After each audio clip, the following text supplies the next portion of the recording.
કરજણથી બરોડાની વચ્ચે એક મોટો ખાડો પડેલો હોય સુપર એક્સપ્રેસ હાઈવે પર. તે ખાડામાં પડવાથી 5 ગાડીના ટાયરો ફાટી ગયા છે.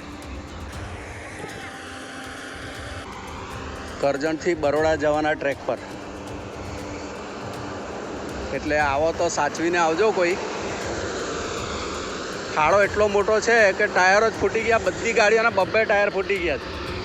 જો આ ગાડીના પણ 2 ટાયર ફૂટી ગયા છે.